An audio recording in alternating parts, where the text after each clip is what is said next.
Good evening सभी बच्चे। सो हम लोग डिस्कस कर रहे थे contribution of women in revolution of France. ठीक है, फ्रांस का रिवॉल्यूशन में वीमेन का कंट्रीब्यूशन क्या था, उस पॉइंट को हम लोगों ने कल डिस्कस किए थे। सो उसी में सोर्स ई एक बॉक्स होगा, तो वहाँ पर पेज नंबर 19, ठीक है, अगर बुक में दिखना होगा तो, और यहाँ अगर मोबाइल में दिखना है तो देख ही रहे सोर्स ई। ठीक है, तो यहाँ पर एक रिवोल्यूशनरी वीमेन का बारे में कुछ लिखा हुआ है। दैट मीन्स वीमेन का जो कंट्रीब्यूशन जो है फ्रांस का रिवोल्यूशन है वो तो हम लोगों ने पढ़ ही लिए। और वीमेन जिन लोगों का कंट्रीब्यूशन रहा है फ्रांस का रिवोल्यूशन में, उसके बावजूद भी कुछ ऐसा एक्टिव वीमेन था जिन लोगों का ऊपर में किस तरह का सिचुएशन आया, क्या क्या फेस करना पड़ा उन लोगों को, उस चीज़ों को लेकर के डिस्कस करते। तो यहाँ पर देखिए the life of a revolutionary women. ठीक है, life of a revolutionary women Olympe de Gouges. ठीक है, ओलंपी डी गाउस ये एक रिवोल्यूशनरी वीमेन है। ठीक है, तो इनका नाम हो गई। ओके, तो ये रिवोल्यूशनरी वीमेन का लाइफ में क्या क्या ऐसा सिचुएशन आया है, तो पहले ये देखते हैं। ठीक है, ये वीमेन जो थे पॉलिटिकली बहुत ही एक्टिव थे, पॉलिटिकली एक्टिव थे वीमेन। ओके, और फर्स्ट ऑफ ऑल इन्होंने क्या किए, प्रोटेस्टेड अगेंस्ट कॉन्स्टिट्यूशन। कौन सा कॉन्स्टिट्यूशन? 1791 में जब फ्रांस जो है एब्सोल्यूट मोनार्की से कॉन्स्टिट्यूशनल मोनार्की बना, तो कुछ हद तक तो अच्छा ही हुआ। एब्सोल्यूट मोनार्की से कॉन्स्टिट्यूशनल मोनार्की बना, दैट मीन्स मोनार्क का पावर तो कुछ कम करने का काम हुआ है। ठीक है, तो कुछ हद तक तो ये अच्छा है सिटीजन के लिए। बट इन्होंने इस कॉन्स्टिट्यूशन को भी प्रोटेस्ट किए। ठीक है, और साथ साथ 1791 में जब फ्रांस कॉन्स्टिट्यूशनल मोनार्की बनते हैं, तो वहाँ पर declaration of right of man and citizen भी रिलीज हुआ। दैट मीन्स वो कॉन्स्टिट्यूशन ही बिगिन होता था declaration of right of man and citizen बोल करके। तो 1791 से पहले तो वहाँ पर right of man and citizen का बात ही नहीं उठता था, लोगों का कोई राइट था ही नहीं, सिटीजन का कोई राइट था ही नहीं। बट 1791 में जैसे ही फ्रांस एक कॉन्स्टिट्यूशनल मोनार्की बनते हैं, तो मोनार्क से एबोव में ही कॉन्स्टिट्यूशन और सिटीजन का भी यहाँ पर राइट का बारे में जिक्र किया है, तो सिटीजन के लिए अच्छा था। बट इसी कॉन्स्टिट्यूशन को और ये declaration of right of man and citizen को क्रिटिसाइज किया, उसको प्रोटेस्ट करने का काम किया ओलंपी डी गाउस, ये रिवोल्यूशनरी वीमेन ने। तो क्यों किया ऐसा? ये इसीलिए किया क्योंकि 1791 का कॉन्स्टिट्यूशन ने कुछ अच्छा तो किया वहाँ का सिटीजन के लिए, बट वीमेन के लिए कहाँ कुछ किया, एक्सक्लूडेड वीमेन ना। दैट मीन्स इस कॉन्स्टिट्यूशन ने वीमेन को तो पैसिव सिटीजन बना दिया, इन लोगों को वोट देने का राइट भी नहीं दिया, बट सिर्फ मेल को ही वोट देने का राइट दिया। तो डेफिनेटली यहाँ पर आवाज़ उठाना था ही, प्रोटेस्ट करना ही था, तो इन्होंने किए, इसीलिए ये सही है अपना जगह। ठीक है, और declaration of right of man and citizen, constitution begin होता था 1791 में, जो फ्रांस का कॉन्स्टिट्यूशन बिगिन होता था declaration of right of man. इस सेंटेंस को आप सही ढंग से देखिए, declaration of right of man बोल रहा है, वीमेन वहाँ पर लिखा है, फीमेल लिखा है कहीं, कुछ नहीं लिखा है, सिर्फ डायरेक्टली लिखता है declaration of right of man and citizen. तो क्या फ्रांस का जो सिटीजन जो है सिर्फ वो मेल ही हो सकता है, फीमेल नहीं हो सकता है? तो क्या फीमेल का राइट के बारे में डिस्कस नहीं करना है? तो कॉन्स्टिट्यूशन बिगिन ही हो रहा है declaration of right of man and citizen बोल करके, इसीलिए इन्होंने ये declaration of right of man and citizen, इसको भी इन्होंने प्रोटेस्ट किए, और 1791 का कॉन्स्टिट्यूशन को भी इन्होंने प्रोटेस्ट किए, क्योंकि ये कॉन्स्टिट्यूशन ने वीमेन को जो है कि एक्सक्लूड करने का काम किया, वीमेन को कोई राइट नहीं दिया, वीमेन को पैसिव सिटीजन डिक्लेयर कर दिया गया था। ओके, ठीक है, और इसी तरह से she wrote a declaration of right of women and citizen. तो इसीलिए इन्होंने क्या किए, she wrote declaration of right of women and citizen. 1791 में कॉन्स्टिट्यूशन बना था, क्या लिखा गया था? Declaration of right of man and citizen. ठीक है, declaration of right of man and citizen लिखा गया था, तो इन्होंने क्या लिखा अब, she wrote a declaration of right of women and citizen. ठीक है, जस्ट अपोजिट इन्होंने लिखे। ओके, लिखे इन्होंने, अब अप्लाई होगा या नहीं होगा वो तो बात अलग है। ओके, एंड सी एड्रेस, और यही इन्होंने ये कॉन्स्टिट्यूशन इन्होंने जो लिखे इस तरह से डिक्लेरेशन ऑफ राइट लिखे इन्होंने, यही इन्होंने एड्रेस किए क्वीन को भी और नेशनल असेंबली को भी।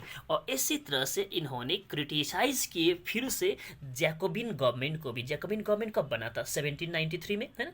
1793 में जब जैकोबिन का गवर्नमेंट बना तो जैकोबिन गवर्नमेंट को भी इन्होंने क्रिटिसाइज किया। तो फिर से आप सोचिए कि जैकोबिन गवर्नमेंट को इन्होंने क्रिटिसाइज क्यों किया, जबकि जैकोबिन गवर्नमेंट जो था वो जनरली थर्ड एस्टेट का भी लोअर सेक्शन ऑफ सोसाइटी से बना हुआ गवर्नमेंट था जैकोबिन गवर्नमेंट, ठीक है।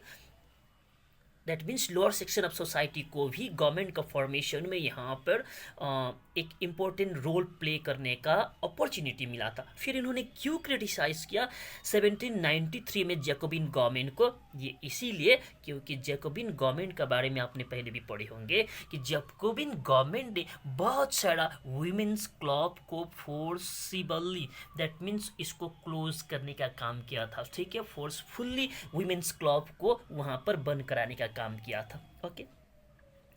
तो इसीलिए इन्होंने जैकोबिन गवर्नमेंट को भी क्रिटिसाइज किया। तो उसके बाद क्या होता है, जैसे ही जैकोबिन गवर्नमेंट को क्रिटिसाइज कर दिया तो ये तो बहुत ही बड़ा ब्लंडर हो गया इनसे, ठीक है। ब्लंडर हो गया उस सिचुएशन के अकॉर्डिंग, उस समय के अकॉर्डिंग कि ये तो इन्होंने सही थे, किंतु जैकोबिन गवर्नमेंट को पसंद नहीं आया और जैकोबिन गवर्नमेंट को जाना ही जाता है उस समय रेन ऑफ टेरर कहा करके। तो जैकोबिन गवर्नमेंट को ये चीज़ पसंद नहीं आया, हजम नहीं हुआ, तो जैकोबिन गवर्नमेंट ने क्या किया, tried by the national convention. National convention क्या होता था? जैकोबिन गवर्नमेंट में वही होता था, वो ट्रायल करते थे कि हाँ वो क्या सही में गलत है। तो इसी तरह से वहाँ पर ट्रायल के दौरान इनको गलत पाया गया and charge her with treason. That means इनको ट्रीजन, ट्रीजन का मतलब तो आप जानते हो, है ना। दैट मीन्स गवर्नमेंट के अगेंस्ट में, कंट्री के अगेंस्ट में एक्ट होना, ठीक है ना। तो वो वर्ड आप लोग पहले से फेमिलियर हो, ट्रीजन का वर्ड का मीनिंग आप लिख लेना, ठीक है। क्या है आप लिख के वहाँ पर कमेंट में बताना, ठीक है। हम लोग डिस्कस कर चुके हैं। तो इनको क्या चार्ज लगा? ट्रीजन का, ओके। तो ट्रीजन का चार्ज लगा और उसके बाद इनको एग्जीक्यूट भी कर दिया। तो ट्रीजन तो इनका तरफ से तो ये सही था कि वुमेन को राइट के लिए लड़ा, किंतु दूसरे तरफ से देखेंगे तो इन्होंने गवर्नमेंट को चैलेंज करने का काम किया ना, जैकोबिन गवर्नमेंट को। तो इसीलिए इनको चार्ज लगा ट्रीजन का और इनको एग्जीक्यूट भी कर दिया गया। तो कहानी ख़त्म इनका, ठीक है। इस तरह से इनको मार दिया गया, ओके।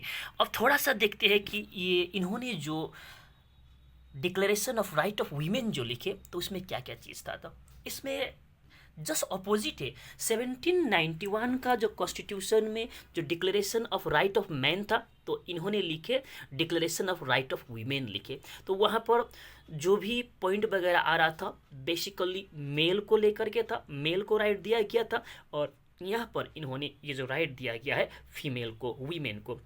जैसे कि देखिए नंबर 1 में, ये आर्टिकल नंबर 1 में क्या है, women is born free and remains equal to men in right. यही आर्टिकल 1 जो है 1791 का जो कॉन्स्टिट्यूशन जो है वहाँ पर लिखा है man is born free and remains equal, okay.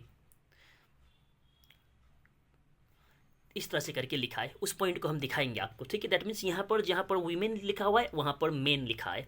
Second article देखिएंगे, goal of all political association is the preservation of the natural right of man लिखा है 1791 का कॉन्स्टिट्यूशन में, और यहाँ पर इन्होंने एक वर्ड ऐड कर दिया वीमेन को भी। तो क्यों ना ऐड करेंगे, कॉन्स्टिट्यूशन में जो राइट जो मिल रहा है तो क्या सिर्फ मेल को ही मिले, फीमेल को ना मिले? फीमेल भी तो वहाँ का सिटीजन है। तो इन्होंने वही आर्टिकल में फीमेल वर्ड ऐड करने का काम किया। दैट मीन्स फीमेल को भी एक राइट देने के लिए इन्होंने इस तरह से अपना ही एक डिक्लेरेशन इन्होंने यहाँ पर रिलीज किया, ठीक है। और इसी तरह से all female and male are equal, ठीक है, इक्वल सिटीजन, इस तरह से लिखिए। और दैट मीन्स आपको यहाँ पर पहले दिखा देते जो 1791 का जो डिक्लेरेशन वाला जो था वो आपको पहले दिखा देते। ऐसे आप लोग ने देख चुके हो, उस पर हम लोगों ने पहले भी डिस्कस कर चुके, फिर भी एक बार देखिए, ठीक है। जस्ट 1 सेकेंड, ठीक है, 1 सेकेंड हो भी गया ना रुको, उस पॉइंट को निकाल रहे हम, ओके।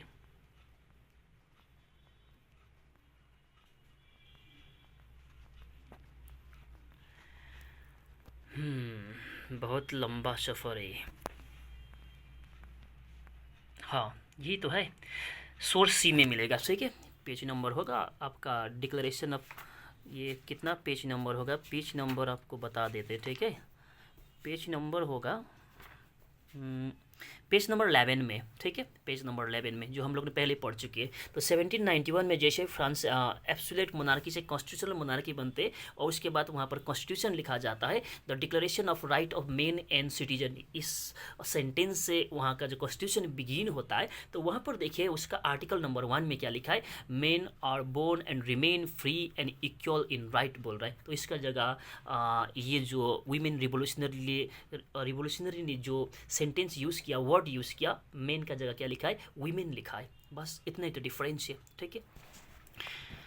दैट मीन्स ये कॉन्स्टिट्यूशन में कहीं पर भी वीमेन वर्ड यूज़ किया ही नहीं है। दैट मीन्स ऐसा लगता है कि 1791 का कॉन्स्टिट्यूशन जो बना फ्रांस में, तो एक तरह से राजा से पावर रिड्यूस करके कुछ हद तक ये सिटीजन को ये महसूस करने तो दिया है कि राजा ही एब्सोल्यूट नहीं है, बट यहाँ पर कुछ राइट तो दिया गया सिटीजन को, तो वो राइट सिर्फ और सिर्फ मेल को ही दिया था, क्योंकि ये 17 आर्टिकल है उसमें, तो 17 आर्टिकल से कहीं पर भी वीमेन वर्ड यूज़ किया ही नहीं है। दैट मीन जितना भी राइट का बारे में बात किया है, सिर्फ मेन के ही लिए वो राइट दिया गया है।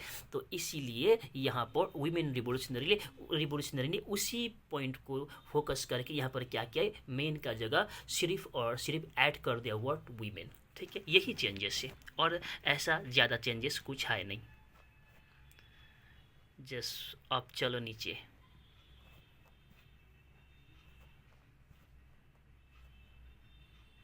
हाँ ठीक है। दैट मीन्स इस वीमेन रिवोल्यूशनरी को एग्जीक्यूट कर दिया है ना, किसने कर दिया, जैकोबिन गवर्नमेंट ने। तो अब जैकोबिन गवर्नमेंट ने इनको एग्जीक्यूट कर दिया, तो जैकोबिन गवर्नमेंट इसको जस्टिफाई भी कर रहा है। सोर्स जी में देखिए, यहाँ पर राइट साइड में देखिए, सोर्स जी में, ठीक है, पिक्चर को नहीं, यहाँ पर जो हाईलाइटेड पोर्शन है ना सोर्स जी में राइट साइड में, उसको देखिए। अब जैकोबिन गवर्नमेंट ने इनको एग्जीक्यूट किया, तो एग्जीक्यूट करने के बाद वो जस्टिफाई भी कर रहा है, और यहाँ पर ये क्या लिख रहा है देखो, 1793 जैकोबिन पॉलिटिशियन, जैकोबिन क्लब जो है, ठीक है, उसका जो पॉलिटिशियन जो है, ठीक है, तो उसका जो पॉलिटिशियन जो है इसको जस्टिफाई भी कर रहा है। तो जस्टिफाई क्या कर रहा है देखो, जस्टिफाई कर रहा है,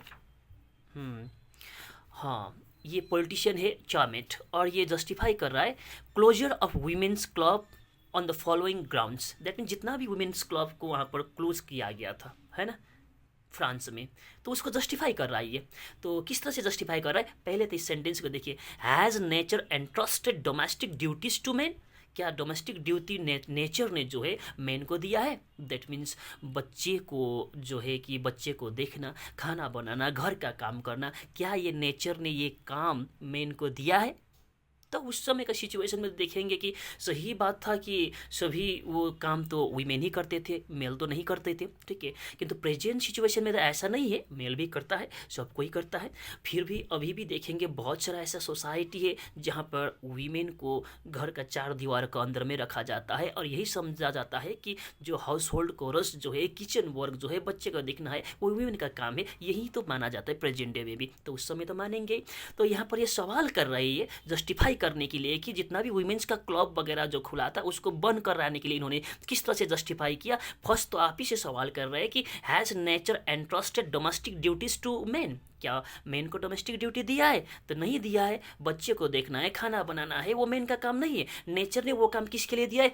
वीमेन के लिए दिया है। इनका कहना ये has nature given us breast to nurture babies. अब ये बात को देखिए, इस सेंटेंस को देखिए, ओके, किस तरह से ये लोगों को ये जस्टिफाई करने का कोशिश करें। हैज़ सी गिवन मतलब हैज़ सी मतलब nature, has nature given us breast to nurture babies. That means बच्चे को दूध पिलाते हैं तो क्या मेल का पास ब्रेस्ट होता है? नहीं होता है ना, फीमेल का पास होता है ना। ये यही चीज़ कह रहा है। तो क्यों फीमेल का पास ही ब्रेस्ट होता है? क्योंकि नेचर चाहते ही है कि बच्चे को देखे कौन? माँ ही बच्चे को देखे। घर में खाना कौन पकाए? मदर ही खाना पकाए। हाँ, वीमेन का काम यही नहीं है कि क्लब वगैरह फॉर्मेशन करना, पॉलिटिकल एक्टिविटी में पार्टिसिपेट करना। ये कहना चाहते हैं ये, ठीक है।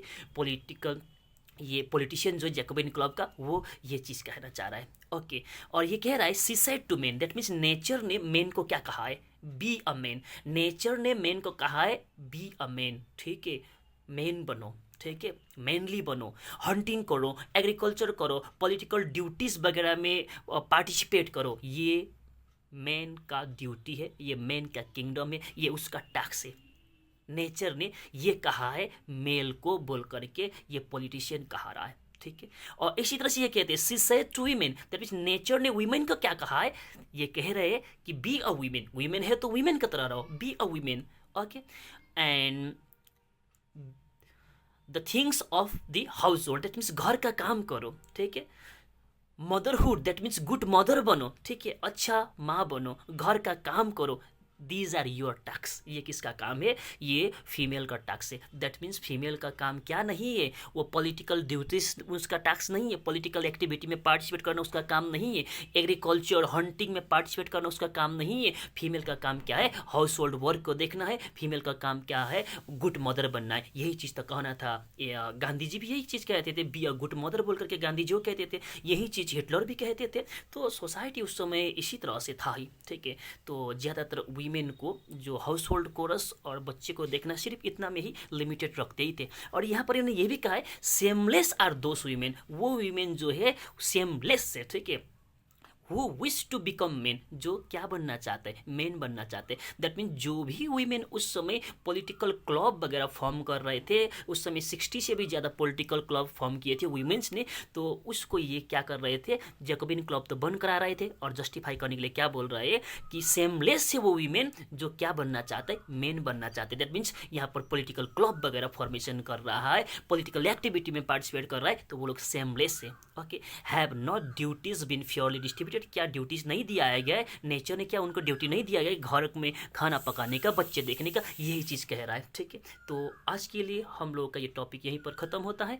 और शायद 2 टॉपिक होगा, ठीक है, हो सकता है तो वो एक दिन में ख़त्म भी हो जाएगा, और ये हिस्ट्री कंप्लीट हो जाएगा। उसके बाद ज्योग्राफी तो शायद लगता है कि जितना क्लास में करा है शायद वो से हो ही जाएगा ये एग्जाम तक के लिए। तो हम सिविक्स टच कर देंगे आपका, ठीक है, एग्जाम पॉइंट ऑफ व्यू से। Okay, thank you, bye bye.